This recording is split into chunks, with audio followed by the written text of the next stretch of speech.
Now we're going to start on the pants. So I've decided to use this McCall costume M7399, and I looked at all the measurements. They had them listed here on the back. They have the measurement at the hip line, the length, the width of the legs. The other pattern I was going to use had a 22-inch circumference leg at the bottom, and my husband, he's very tall, but I'm afraid that he would be kicking himself or kicking the pants all day long. So I decided to go with a more narrow leg. As you can see on this, it's a more narrow leg. And it has pockets and everything that he's going to need. This one's a little bit closer to his size, except I have to add 3 inches in length. And they have 2 areas to add this. So I have to decide where to add the length. And my first thought was, because his inseam needs 3 inches length, that I will add it here at the bottom, because this is the inseam. This here being the shortened length and front. I measured the outer seam, and the same 3 inches needs to be added there. So I think I'm going to add here, because I don't need it longer in the waist. I need it longer in the leg, I think. I hope. Otherwise, we're going to be in big trouble, because we may or may not have enough fabric to do a second pair. So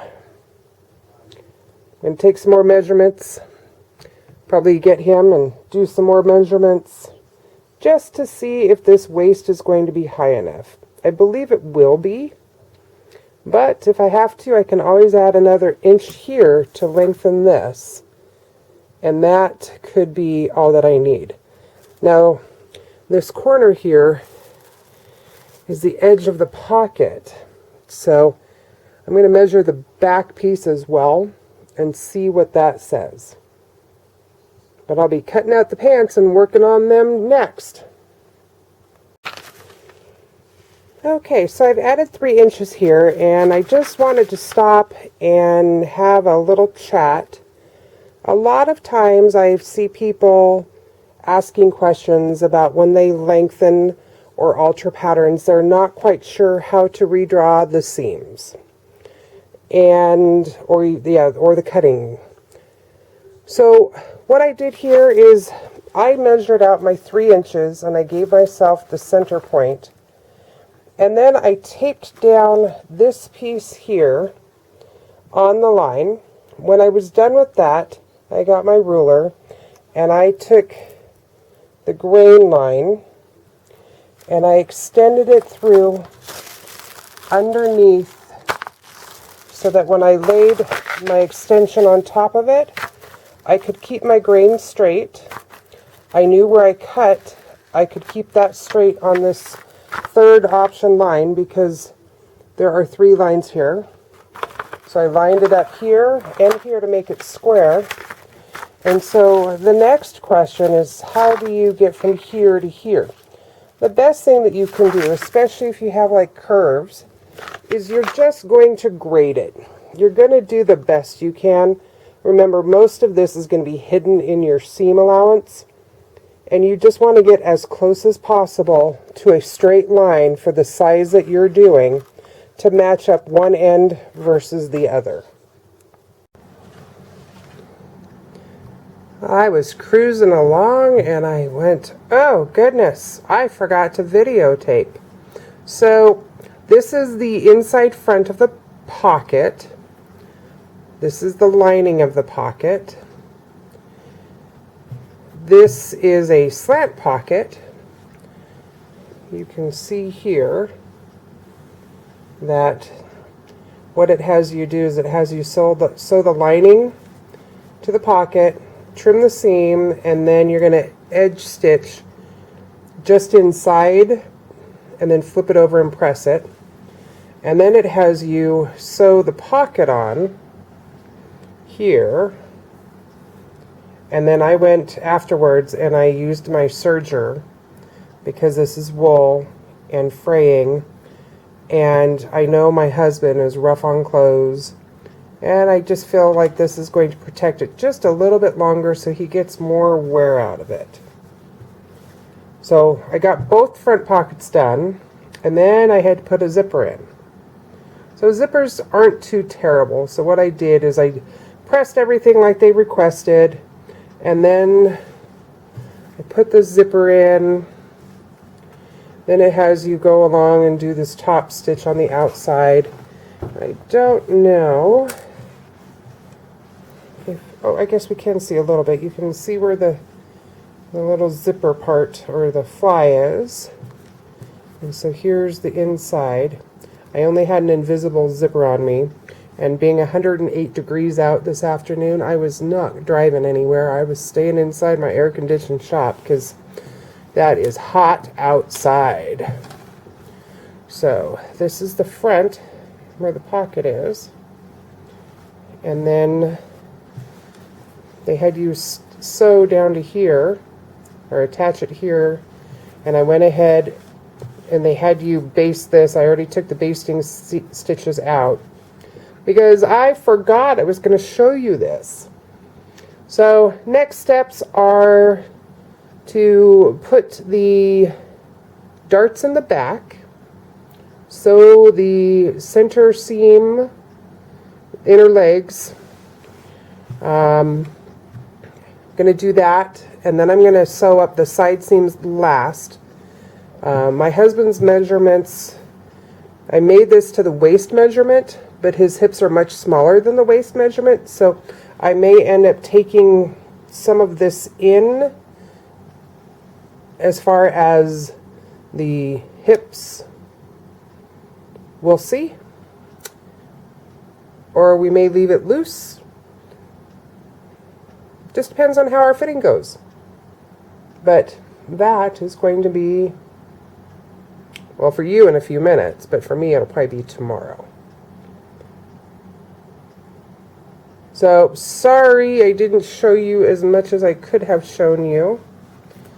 But, again, menswear is not my specialty, and when I started just going and going and going, and I got done, and I went to the house, and sat there during dinner, and went, oh no, I forgot to videotape this for you guys.